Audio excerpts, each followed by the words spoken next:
The night was thick with secrets, and the air crackled with a strange energy. Elvis Presley, the king of rock and roll, stood motionless in the middle of the desert, his eyes fixed on a cloud formation that seemed to shift and morph before his very eyes. The rest of us were huddled around the motorhome, watching in silence, a mix of curiosity and unease on our faces.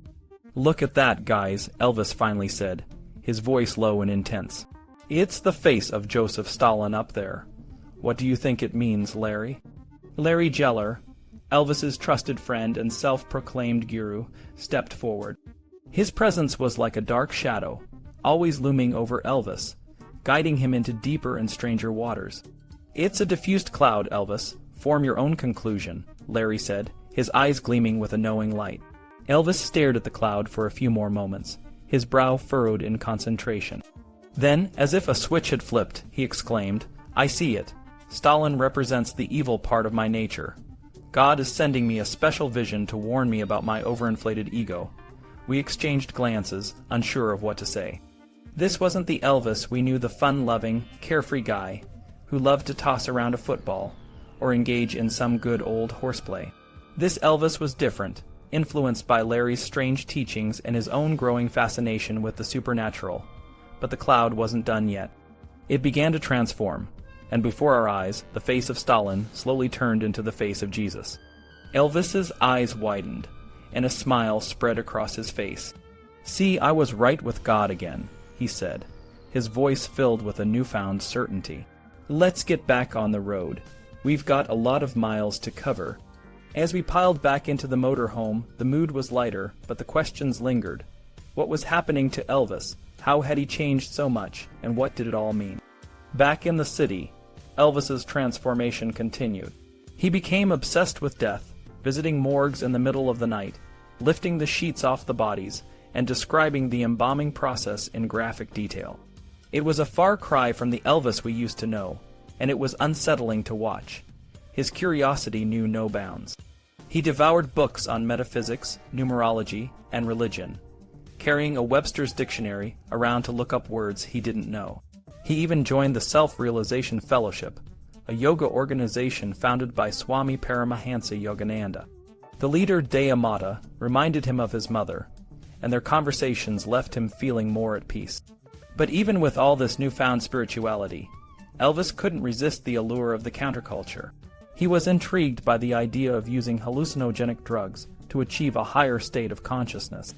LSD, the drug of choice in the 1960s, became a topic of intense interest. Books like Aldous Huxley's The Doors of Perception and Timothy Leary's Psychedelic Experience only fueled his curiosity.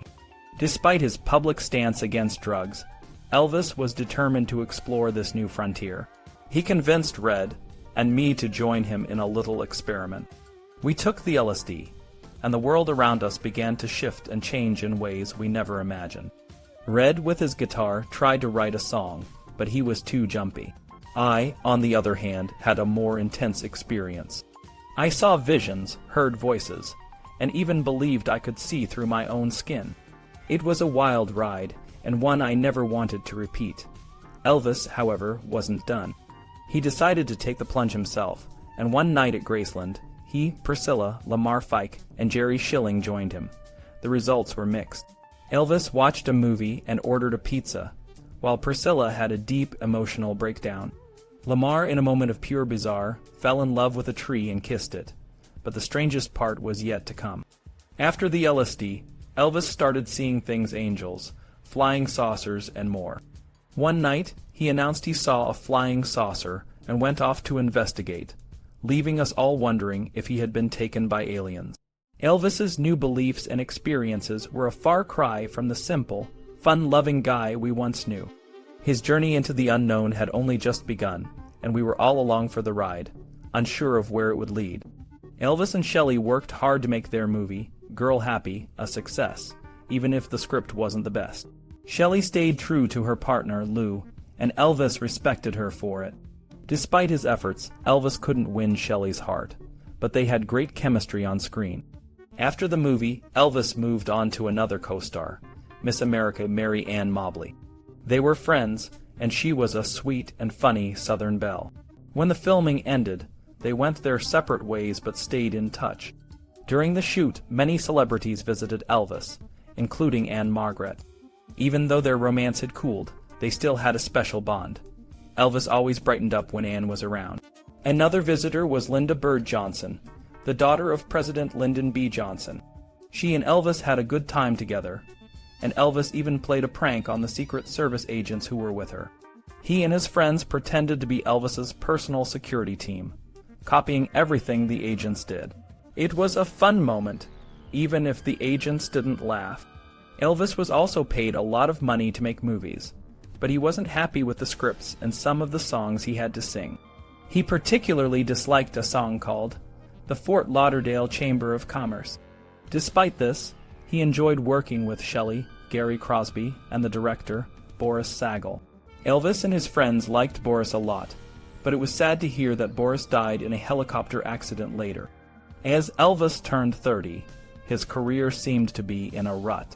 His movies and music weren't as exciting as they used to be, and he was often in a bad mood. Colonel Parker, Elvis's manager, was worried and asked Joe Esposito to keep an eye on him. Joe noticed that Larry Geller was influencing Elvis with religious ideas, which Parker didn't like. This led to a big argument, and Elvis fired Joe. For a while, Elvis was very upset and didn't come out of his room. Eventually, Marty Lacker took over Joe's job, and things settled down. Elvis also fired Jimmy Kingsley, because Jimmy was always complaining and making snide remarks. To replace Joe and Jimmy, Elvis brought in Jerry Schilling and Mike Keaton. Jerry was a fun guy, but Mike was more serious and religious.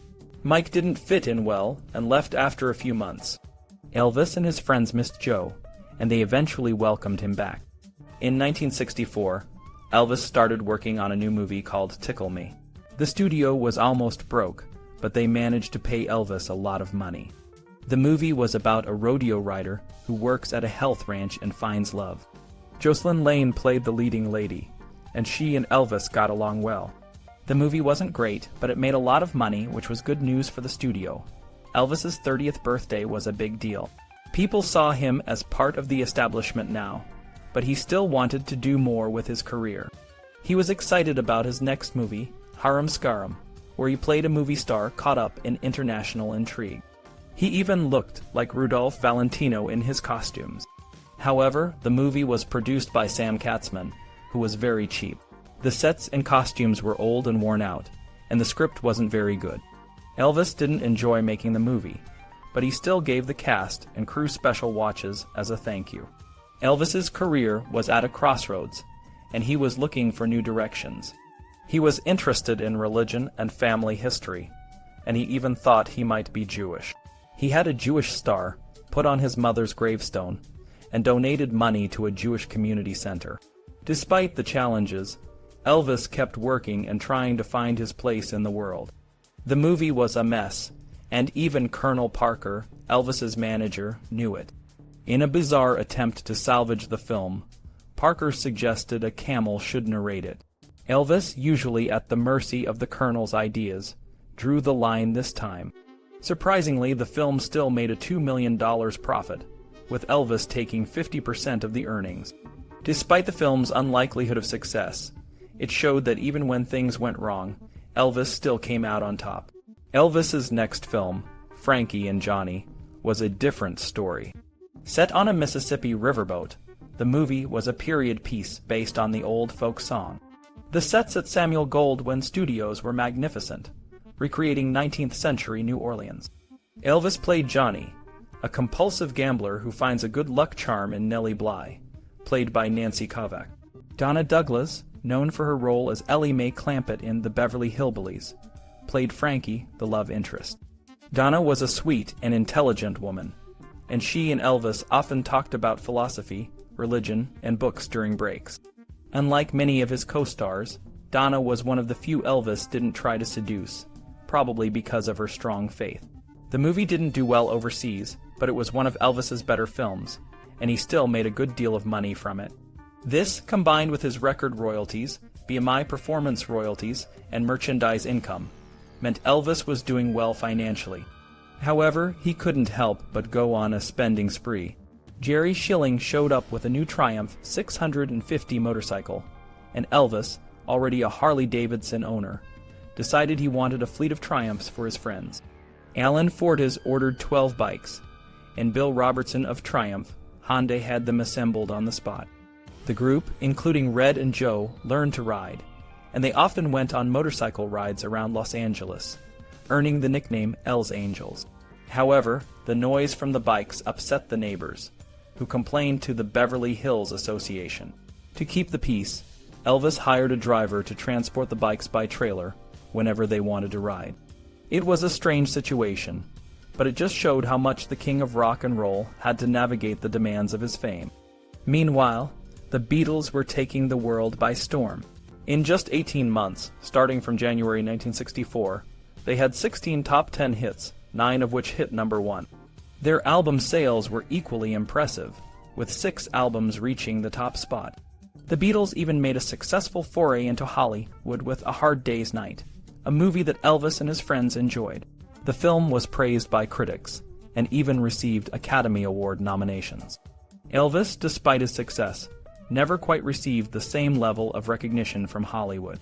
Acts like Steve McQueen and Paul Newman appreciated his talent, but by the mid-1960s, Elvis's opportunities in the film industry were limited.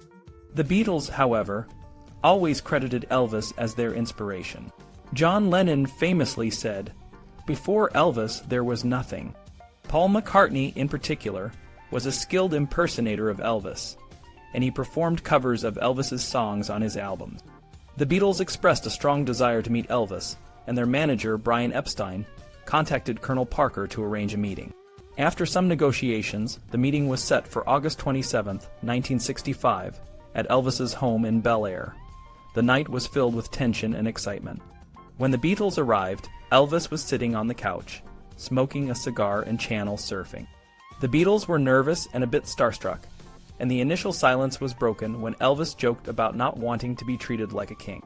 The group eventually relaxed, and they jammed on songs like Johnny B. Good and I Feel Fine. John Lennon, known for his blunt honesty, asked Elvis why he no longer made rock and roll records. Elvis explained that his movie schedule was too demanding, but he hinted that he might do a rock album just for fun. The night also included some gambling, with Colonel Parker and Brian Epstein playing roulette, and a few Beatles taking breaks to smoke and chat.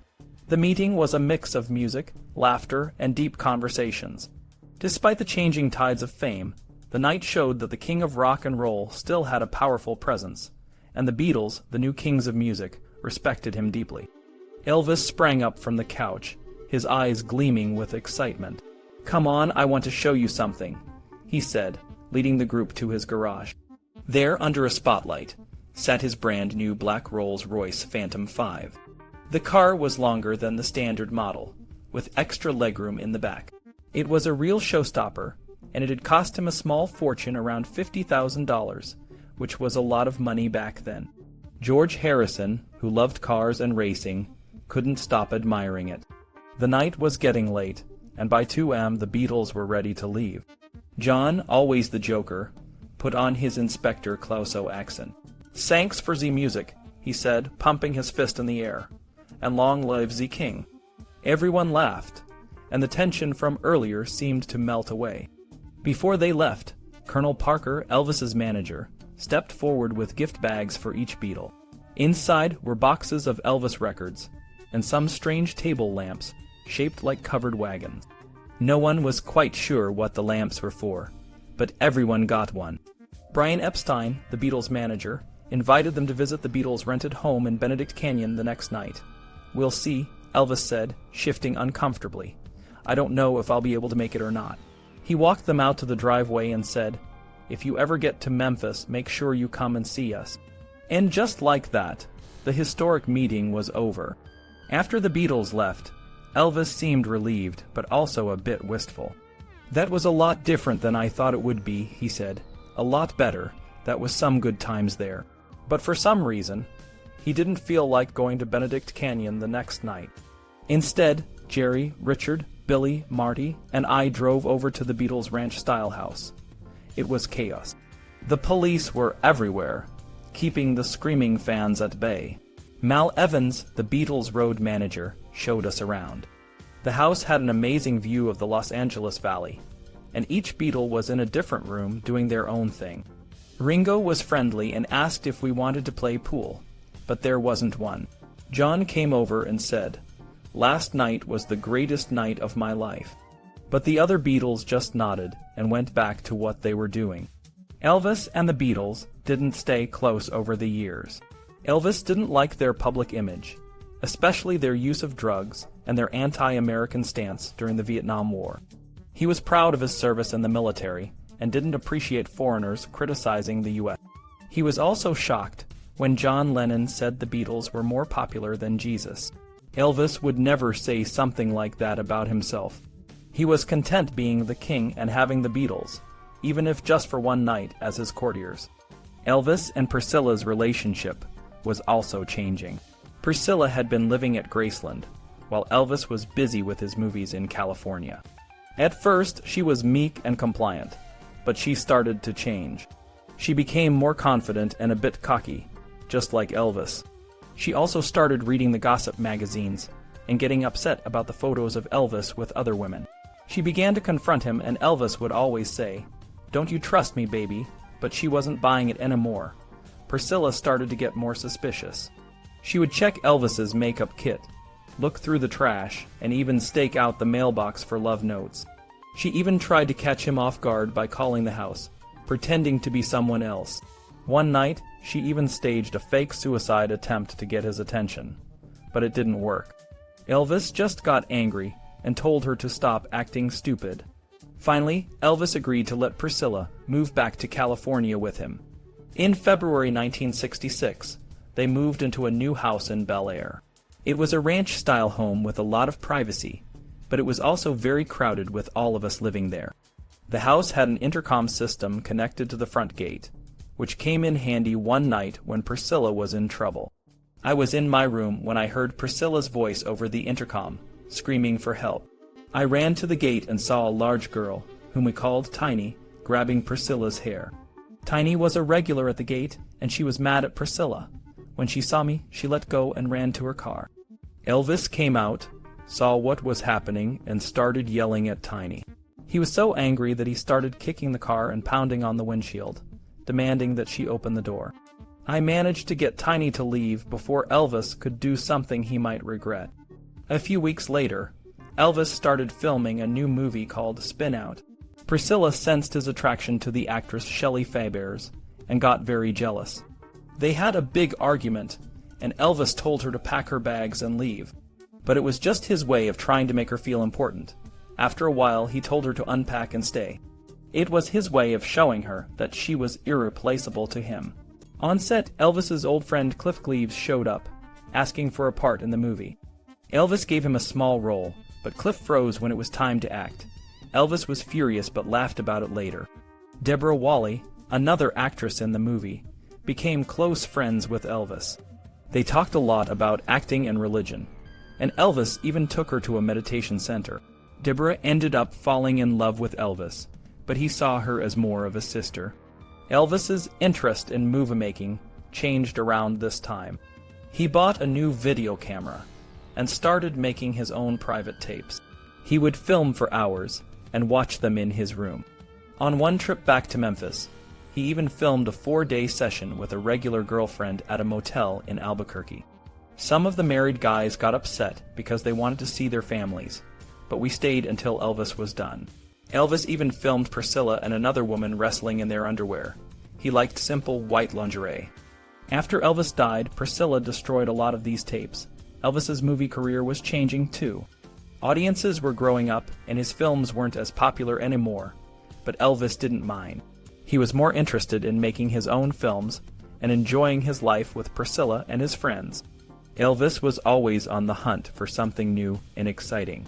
His latest fancy was a retired Greyhound bus he had bought and taken to George Barris, a famous car customizer. Barris was known for creating unique vehicles for TV shows like The Munsters and Batman. Elvis would visit the shop, often to check on the progress. Barris lined the engine with lead to reduce noise, installed a hydraulic chair, and set up a kitchen and sleeping area. The bus was turning into a luxurious mobile home. One evening, Elvis, Marty, and Billy took a drive to see the bus.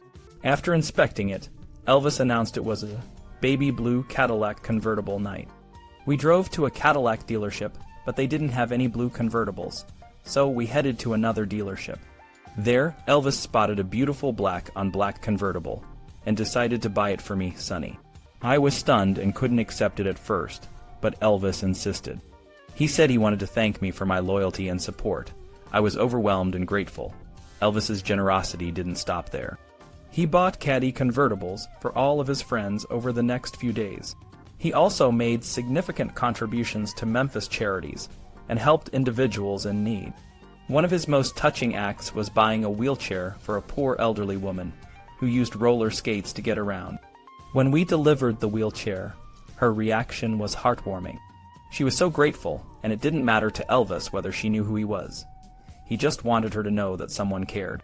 Elvis also had a meditation garden built at Graceland, inspired by a spiritual park. It was a place where he could find peace and privacy. He recorded his second gospel album, How Great Thou Art, which won a Grammy. During this time, he started working with producer Felton Jarvis, who became a close friend and collaborator. Elvis's movie, Double Trouble, was a bit of a letdown, but he still enjoyed the process. He helped the young actress Annette Day feel more comfortable on set, and even bought her a car. I doubled for Elvis in some scenes, including a dangerous stunt where I had to fall into a well. Elvis was worried about me, and came to my aid when he thought I was hurt. Elvis's love for music and performance extended to other artists. He admired Jackie Wilson and James Brown. He invited Jackie to visit the set of Double Trouble, and Jackie was impressed. Unfortunately, Jackie's life took a tragic turn, and Elvis helped cover his medical expenses when he was in a vegetative state. Elvis's life was full of glamour, but he often felt a deep sense of emptiness. He turned to various things to fill that void, including drugs. Colonel Parker thought a desert hideaway might help, so he arranged for Elvis to stay at Jack Warner's house in Palm Springs. The house was luxurious, and Palm Springs was a favorite spot for celebrities. Despite the distractions, Elvis's search for fulfillment continued. Elvis loved the Coachella Valley. It was a place where he could escape the hustle and bustle of Los Angeles and just relax. He'd often head there with his friends, including Colonel Parker and Hal Wallis, who would discuss his upcoming movie projects. By late 1966, Elvis's movie career was starting to wane, and Wallis decided that Easy Come, Easy Go would be their last collaboration. Elvis found the desert to be a peaceful retreat. You can feel the tension leaving when you get out of Los Angeles, he once said as they drove down Interstate 10. During the day, they'd hang out by the pool, and at night, they'd go on food runs or cruise down Palm Canyon Boulevard, which they jokingly called trolling. One memorable weekend, Elvis, Red, and I settled down to watch the Friday night boxing matches on Channel 11.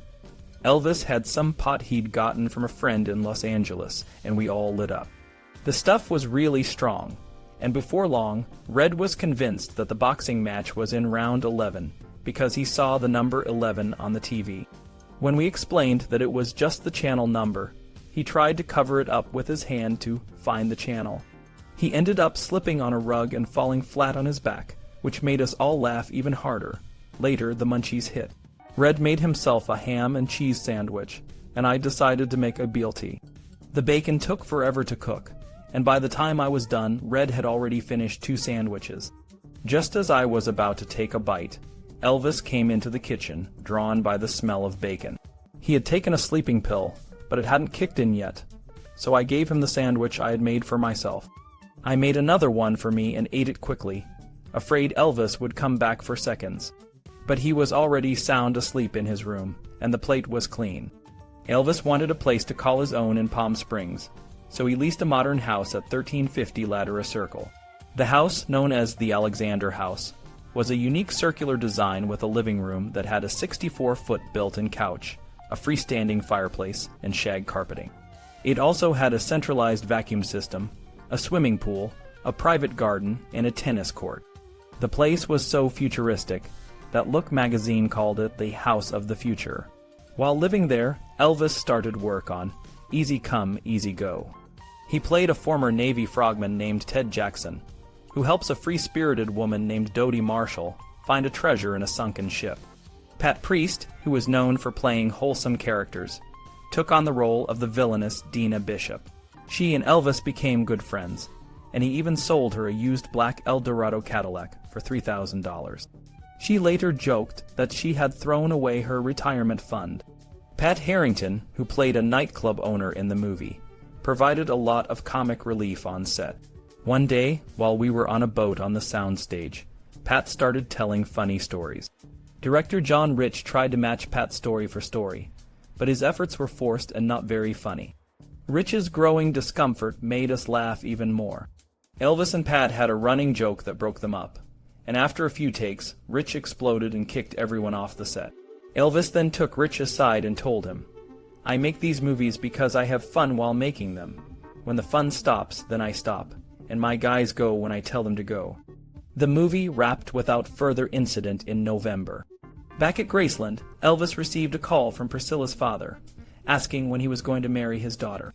Priscilla and her father deny this ever happened, but Marty Lacker, who was there when the call came in, confirmed it.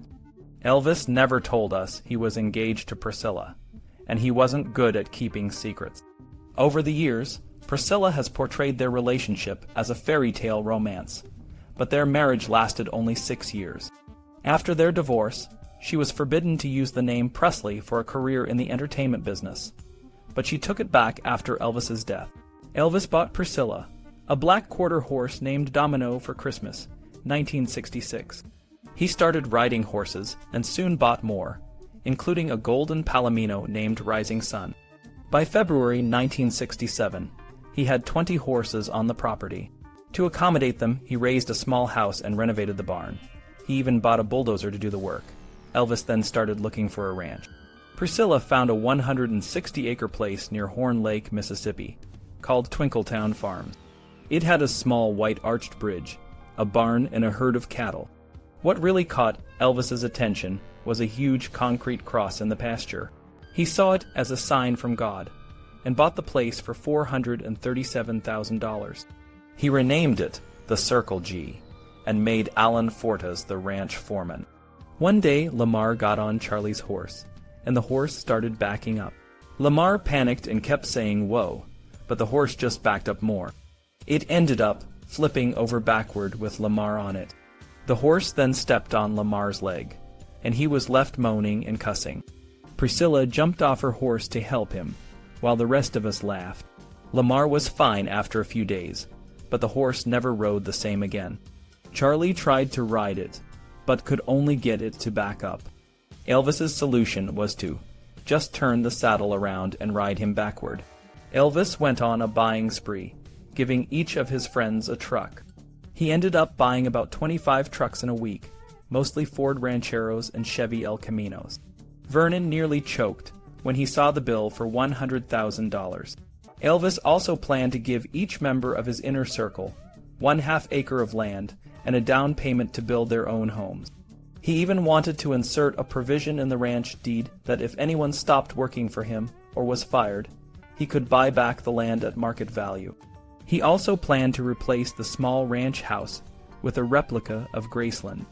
But these plans were expensive, so Colonel Parker arranged for Elvis to star in another movie, Clambake, to help with the costs. Elvis had gained about 25 pounds since his last film.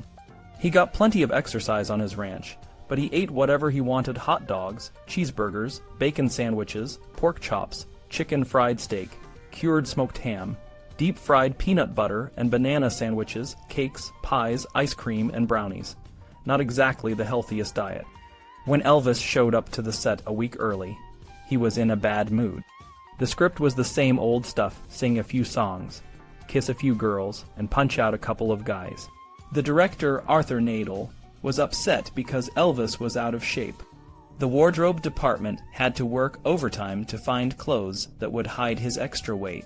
Colonel Parker, Elvis's manager, asked Joe Esposito and Charlie Hodge to keep an eye on Elvis's drug use. This caused a lot of fighting among Elvis's friends. Elvis tried to deal with his weight by taking diet pills from Dr. Max Shapiro, a dentist known as Dr. Feelgood. He gave Elvis all kinds of pills, from Dexedrine to Demerol. Elvis's personal doctor in Tennessee was Dr. George Nishapoulos, known as Dr. Nick. He treated Elvis for saddle sores and other issues. One Sunday, Dr. Nick came to Elvis's ranch to treat him, and Elvis called him back twice more that same day.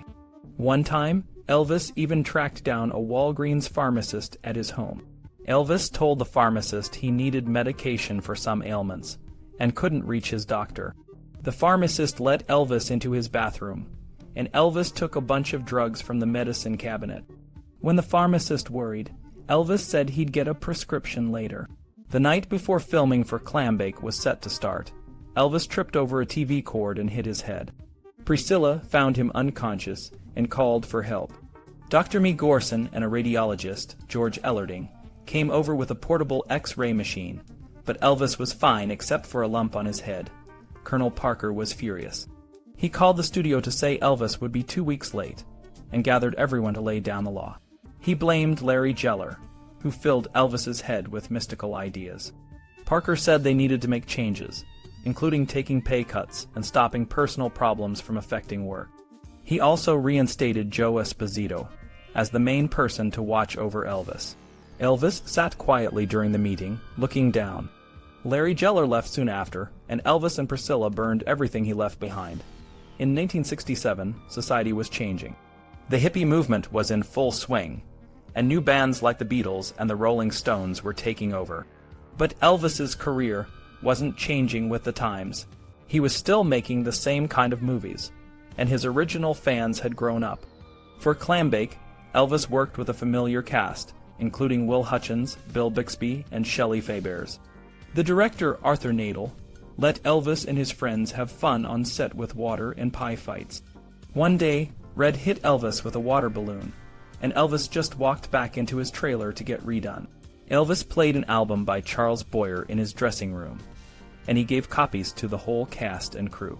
He also had a lot of fun on set, like when he convinced an extra to undo her bikini top in a scene with Bill Bixby. On May 1st, 1967, Elvis and Priscilla got married at the Aladdin Hotel in Las Vegas. I found out from the news while filming a motorcycle movie. I was surprised because I didn't know about the wedding. Colonel Parker controlled the guest list, and some close friends like Red were only allowed to the reception. Red and his wife, Pat, were hurt and returned to L.A. This caused a rift between Red and Elvis. Elvis and Priscilla went on their honeymoon to Palm Springs, the Bahamas, and Hawaii. When they returned, they spent a month alone at the Circle G Ranch, but I felt Anne Margaret was still on Elvis's mind.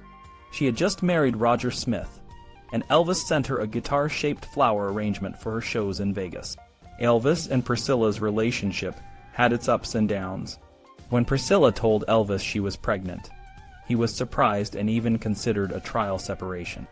But he bought her a ring, and never mentioned separation again. Despite the news, Elvis wasn't ready to be a full-time family man. Elvis's life was a whirlwind of change. After he and Priscilla got married, things weren't the same with his friends. He decided to sell the Circle G Ranch, a place where he used to spend a lot of time. It took 2 years to find a buyer, and even then, the new owner couldn't keep up with the payments. The ranch came back to Elvis, and he eventually sold it again, making a good profit. Elvis's next big project was a movie called Stay Away Joe. He played a Navajo Indian named Joe Lightcloud, a rodeo rider turned cattle rancher. The movie was filmed in Sedona, Arizona, a place known for its beautiful red rocks and natural beauty. Elvis looked great and was in top shape, weighing about 165 pounds and looking relaxed and happy. I got a small role in the movie, and it was a blast working with Elvis again. Our friendship was strong, and we respected each other. I noticed how talented Elvis was as an actor. He had a natural flair for comedy, which is really hard to do. If he had been given better roles, I think he could have been as famous as Frank Sinatra. The movie, though, didn't do very well at the box office. But for me, it was one of my favorites because of the fun times I had on set with Elvis, the director, and the other actors. After the movie, Elvis and Priscilla moved into a fancy new home in Trousdale Estates. It was a big upgrade from their old place, with a security gate, a swimming pool, and a guest cottage. Priscilla seemed to want more privacy, and things weren't as cozy as before.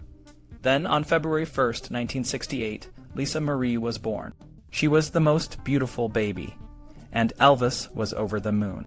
He couldn't believe he and Priscilla had created such a perfect child.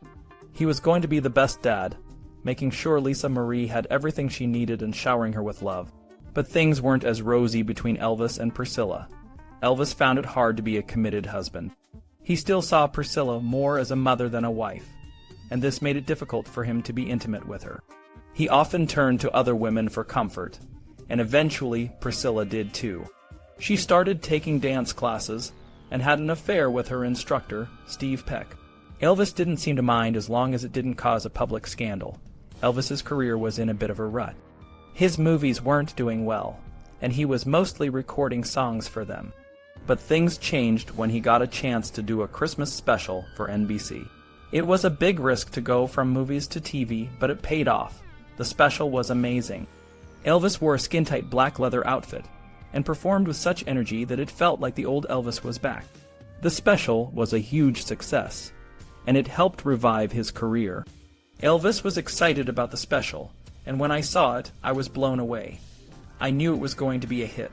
Elvis's raw energy and the powerful song, If I Can Dream, made it clear that he was back on top. It was a turning point, and it showed that no matter what life threw at him, Elvis could always make a comeback.